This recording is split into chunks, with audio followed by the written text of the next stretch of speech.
মুসলিম উম্মার করণীয় ব্যাপারে কিন্তু আজকের আলোচনায় চলে এসেছে। কাফেররা যখন মুসলিমদেরকে হত্যা করছে পাখির মতো, কিংবা মুসলিম দেশগুলো আগুন জ্বালিয়ে দিয়েছে, তাই না? ফিতনা, ইরাক, সিরিয়া, আফগানিস্তান, তো আমরা তো লক্ষ্যই করছি এটা। কিন্তু মাথা গরম করলে আরো সমস্যা হবে, মাথা গরম করলে সমস্যা হবে। আপনি দেখেন, যখন মুসলিমরা খুব সুচিন্তিত সিদ্ধান্ত নিয়েছে যে কোনো যুদ্ধের ক্ষেত্রে, তখন মুসলিমদের জয় নিশ্চিত হয়েছে। বদরের যুদ্ধে সাহাবায়ে কেরাম এগিয়ে এসেছেন, স্বয়ং রাসূলুল্লাহ সাল্লাল্লাহু আলাইহি ওয়াসাল্লামকে সালমান ফার্সি সহ মানে বদরের যুদ্ধে অন্য সাহাবী তাকে পরামর্শ দিলেন, আর খন্দকের যুদ্ধে সালমান ফার্সি পরীক্ষার পরামর্শ দিলেন।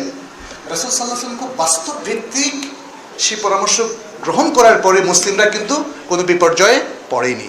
আবার উহুদের যুদ্ধে যখন মুসলিমরা একটু বুদ্ধিমত্তা হারালো, তীরন্দাজরা তাদের জায়গা থেকে নেমে আসলো, একটু ভুল করলো, তখন বিপর্যয় দেখা দিয়েছে। সুতরাং এখানে দেখা যাচ্ছে যে যুদ্ধের জয় পরাজয় বুদ্ধির উপর নির্ভর করে, শুধু গায়ের জোর না। বদরের যুদ্ধে মুসলিমরা বেস্ট জায়গাটা তারা চয়ন করেছিল, নির্বাচন করেছিল, তাই না? সুতরাং সব জায়গায় কিন্তু বুদ্ধি।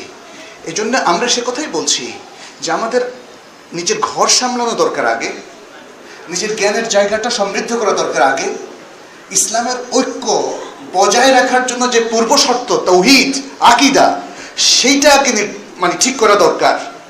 তা নাহলে তো ঐক্য হবে না। তো শত্রুরা তো সারাক্ষণ সেই সুযোগটা নিচ্ছে, তারা ডিভাইড অ্যান্ড রুল, এটা জানেন না? এখন যতগুলো ফেরকা এই আপনাদের চট্টগ্রামে আছে, ধরেন আপনাদের চট্টগ্রাম যদি নোয়াখালী আর কুমিল্লা দ্বারা আক্রান্ত হয়, দেখবেন যে পারবে কিনা আল্লাহ জানে। কারণ অনেকগুলো ফেরকা, তো কেউ দেখবেন তারা নিজেরা লাগবে আগে। এটা আফগানিস্তানে হয়েছে। আফগানিস্তানের রাশিয়া থেকে চূড়ান্তভাবে বিজয় লাভের পরে এরপর নিজেরা কামড়াকামড়ি করেছে, তারা বিজয়টাকে একদম ধ্বংস করেছে নিজেরাই। মুসলিমদের ব্রেনটাকে ঠান্ডা রাখতে হবে, বুদ্ধিকে কাজে লাগাতে হবে, জ্ঞানমুখী হতে হবে, এবং তাওহীদ সহ আকীদার ঐক্য স্থাপন করতে হবে। সেই জায়গাটা ঠিক হলে বৃহত্তর ঐক্য তৈরি হবে, তখন মুসলিমরা বিশাল শক্তি হবে। আপনারা খেয়াল করবেন যে অমুসলিমরা আমাদের কিন্তু নষ্ট করে দিয়েছে, তারা তাদের দেশে আমাদেরকে পড়ায়া, তাই না? দেখেন তো, নামে মুসলিম কিন্তু চিন্তা পাশ্চাত্যের, আছে না? নামে মুসলিম কিন্তু স্বার্থ রক্ষা করছে অমুসলিমদের, আছে না? এটা তো বুঝতে হবে। আপনি এখন এমন মানে মুসলিম দেশগুলোতে আছেন যে মুসলিমদের প্রচুর মানুষ কাফেরদের স্বার্থ রক্ষা করছে।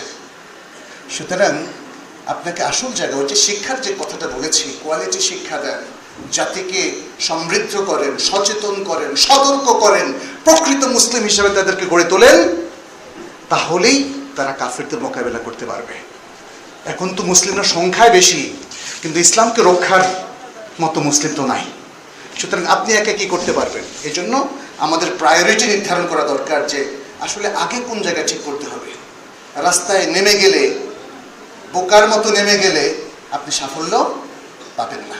এই জন্য প্রায়োরিটি নির্ধারণ করতে হবে যে কোন জায়গায় আমাদের আসলে প্রবলেমটা সৃষ্টি হচ্ছে, কোন জায়গায় রিপেয়ার করতে হবে, কোন জায়গায় ঠিক হলে উম্মাহ কনসেপ্টটা তৈরি হবে এবং জাতি ঐক্যবদ্ধ হবে, তখন বহির্শত্রুর সকল ষড়যন্ত্রকে তখন রুখতে পারবে। এককভাবে ছোট্টখাটো দল চোরাগুপ্তা হামলা, নাশকতামূলক কাজ কিংবা ইত্যাদি এই সমস্ত কাজ করে আসলে এটা সম্ভব নয়।